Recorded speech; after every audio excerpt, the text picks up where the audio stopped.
All right, today I'm reading once again the complete works of Epictetus, part 8. This is a passage on that we ought not to get angry with people in what is trivial or important in human life. And the whole entire thing, like I just highlighted that because apparently I thought that that was important to read. But I also have other parts of it that are more highlighted, and I'll let you know when that's happening. Under the circumstances, do we assent to something when it appears to be the case? So it's impossible for us to assent to something that appears not to be the case. Why? Because it's the nature of the mind to assent to truths, to find falsehoods unacceptable, and to suspend judgment in uncertain cases. And these demonstrable accept the impression that it's now nighttime. I can't. Refuse to accept the impression that it's daytime. I can't.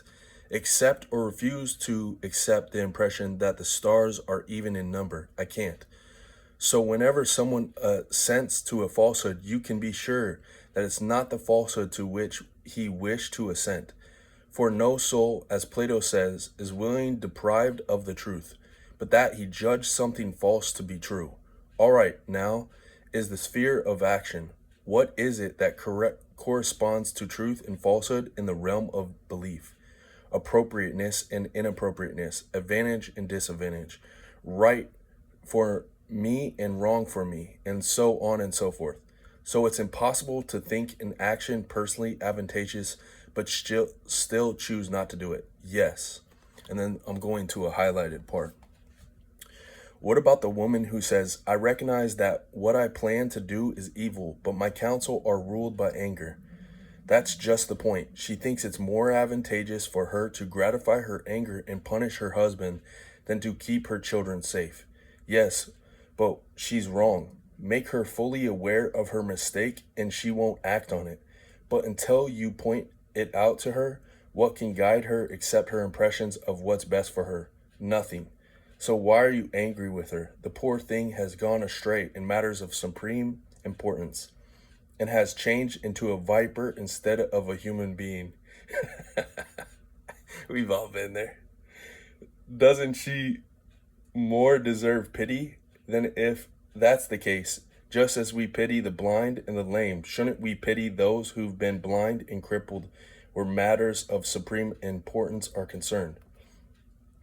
So whoever bears clearly in mind the fact that every action anyone takes is determined by an impression, and impressions, moreover, may be right or wrong. If they're right, he's blameless, and if they're wrong, he pays the penalty himself, since there's no way in which one person makes a mistake and another is harmed by it. Such a person won't get angry with anyone, won't be irritated by anyone, won't curse anyone, won't blame anyone, won't hate anyone, and won't be offended by anyone. That's the end of the highlighted part, but I'm going to keep on reading because I thought at one point that this was worth it.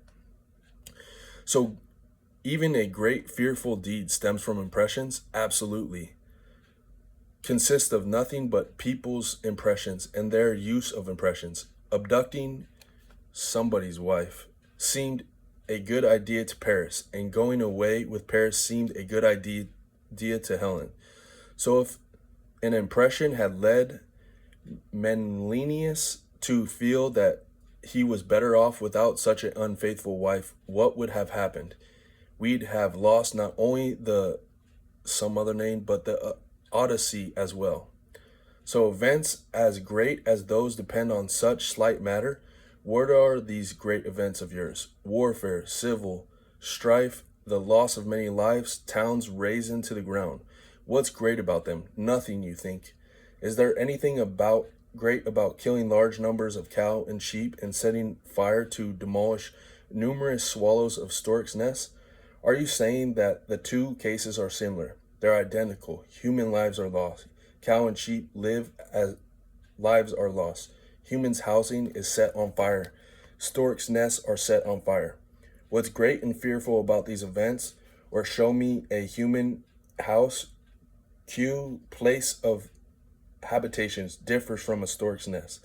The only difference is the human build their houses out of timber, tiles, and bricks, and storks out of stick and mud.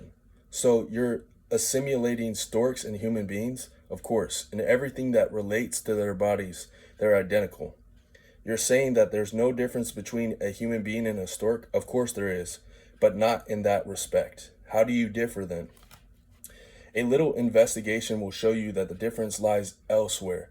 Might what makes the difference not be that human beings understand what he is doing, and is socially minded, trustworthy, self-respecting, honest, and intelligent?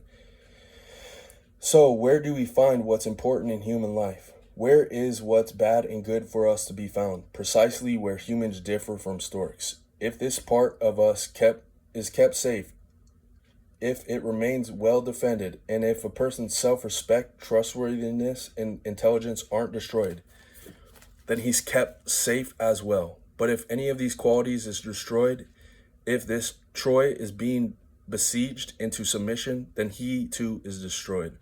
That's where the important in human life is to be found. Did Paris' great failure occur when the Greeks arrived, when the Troy put under siege? When his brothers were killed? Not at all. No one is ever responsible for another person's failures. So, no, that was just Stork's nest being destroyed. He failed when he lost his self-respect, his trustworthiness, his respect for the laws and hospitality, his decency. And what about Achilles? What did he fail? When Pythagoras died? Hardly. It was when he lost his temper, when he shed tears over a mere girl, when he forgot that he wasn't to be acquire concubines, but to make war. It's when right judgments are eliminated, when they are destroyed, that people fail, that they are under siege, that they are razed to the ground. Are you saying that it isn't bad for women to be taken away for enslavement, for children to be made captive, and for men themselves to be slaughtered? What's your reason for adding this judgment? Tell me. No. What's your reason for denying that these things are bad? Let's turn to our standards for this answer. Refer to your preconceptions. Now you can see why I find it impossible to express enough astonishment at the way people behave. When we want to assess the weight of something, we don't do so at random. When we want to decide whether something is straight or warped, we don't do so at random. To generalize when it's important for us to know a relevant truth, none of us ever does anything at random. It's only when it comes to what is not just the primary but the sole cause of doing what is right and wrong, of contentment or discontentment, of failure or success, that we act at random and in haste. There's no equivalent to a balance of standard to be seen. No sooner has some impression struck me and I immediately act upon it.